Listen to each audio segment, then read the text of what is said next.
Welcome back, Moto Guzzi, and we're picking up where we left off, finishing off the seat and painting the tank.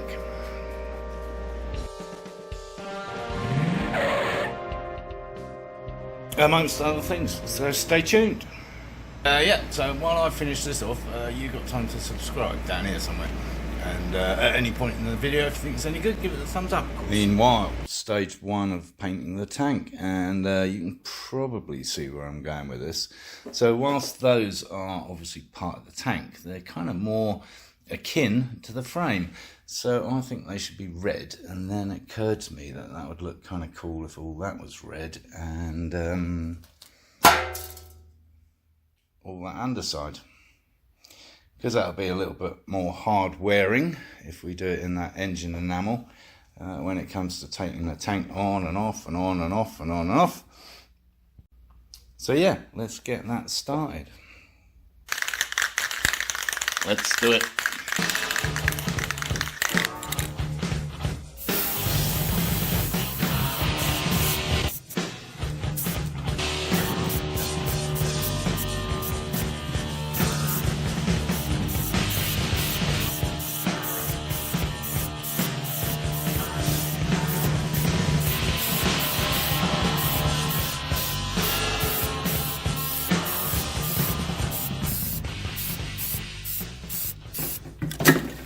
So that's that, looking pretty fine, I think.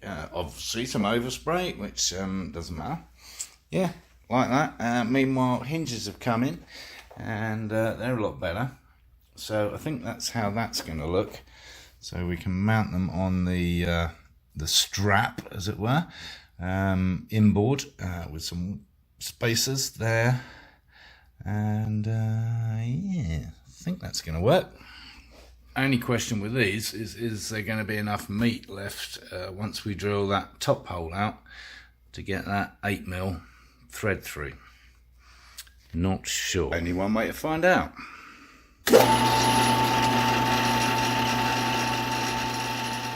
Yes, let's melt some more drills. Luckily we have plenty of these. Well, it's marginal, but I can live with it. Yeah, I think that'll work. Okay, now just got to drill the base. Right, that's that. Now we just put the frame on. Dun dun dun, there it is. Well, does it hinge? That is the question. Oh, lovely. One more thing to check. Does the fuel tank fit? Why, yes it does. I knew it was going to be tight, and this is what I'm worried about, is whether it will still hinge up. Oh yeah, without fouling it. But it does. Beautiful. One seat frame and no welding involved whatsoever. Quite pleased with myself, really. The only thing which might just be a little bit lower at the back than it is at the front, but no problem. We've got a nice little hole in the original R6 frame, and we'll just put a little rubber foot in there and lift it up marginally like that.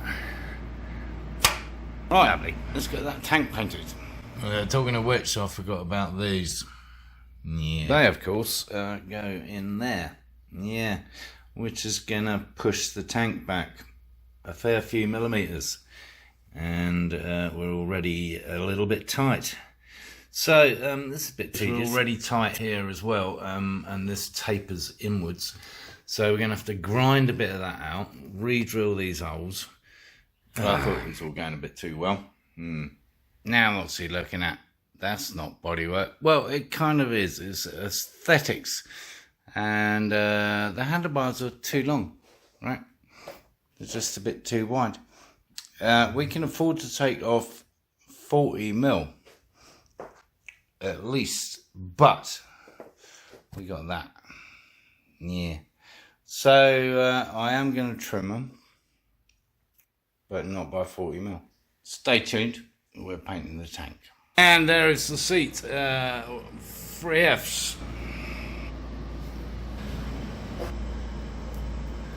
And in case you're wondering what 3Fs are, it means it's finally fitted. Decent gap. Nice and level. Haven't put the rubber feet in yet, but we will. How can we paint the tank? Well, we're all masked up, ready to paint the white. Might have been easier to do it the other way around, honestly, do the white first and then the red. But anyway, there we are. We just got to sort that out. Right, that's that cut. Not bad, actually. As you may remember, I was thinking of covering this with some Alcantara type stuff, red, which would have looked quite sexy. And then I had another idea. A cutting plan. Not sure if it's going to work. Right, let's chop these up.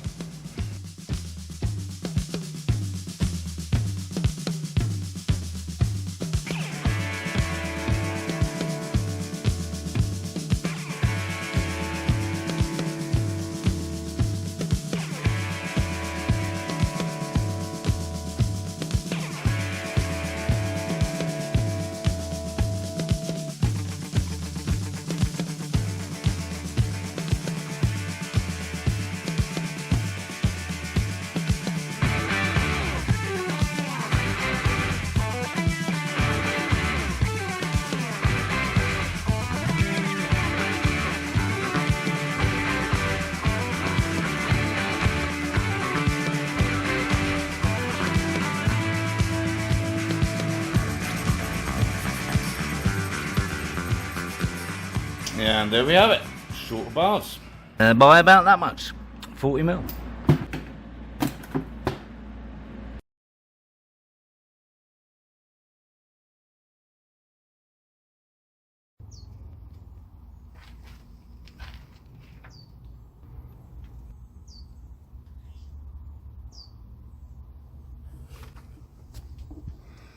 Well, there's our first coat of white enamel, and went pretty well actually. So I'm going to sand that down with some really fine paper a little, and give it another coat, and of course our fairy dust.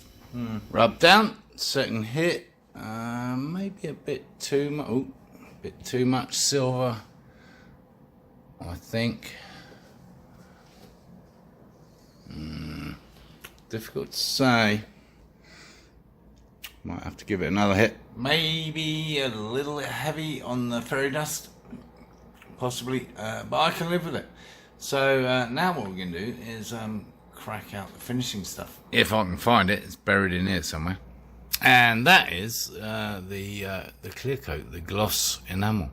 But we're not going to be using that, and we're not going to be using that. We're going to be using one of these, because these are 2K. And that's important for two good reasons. It's petrol proof, yes. That alone is good enough, but it's a really good quality gloss coat finish. So and it seems to be compatible with anything, honestly. We'll find out in a minute, right? Oh yeah, the other thing about this is it only lasts for like 48 hours max once you blend it, right? There's these little things on the bottom that you have to activate. So yeah, we're going to do lots of stuff with this. I've been saving it up. Yes, like that. We're going to do that, and then we're going to do the seat, obviously, and maybe those. I don't know. We should probably do those, but I can't be bothered to take them off. We'll see. Well, the masking worked pretty well. That's kind of cool, right? Like it. Alright, now just a question of waiting for the right temperature to paint the gloss coat, the 2K. Remove lid. We have a grenade pin. This is a little different. Usually there's a button that you push down. With this one, it's a pin, and you pull it up. Okay, we are exploding. And that is that, and that. Well, yeah, and that. So, yeah, that's that. A couple of stickers, and we're all done on the bodywork. Just electrics to sort out. Yeah, as usual. So, thanks as always for watching. If you haven't already, subscribe down here somewhere. give the video a thumbs up if you thought it was any good. And of course, encourage others to watch my lunacy.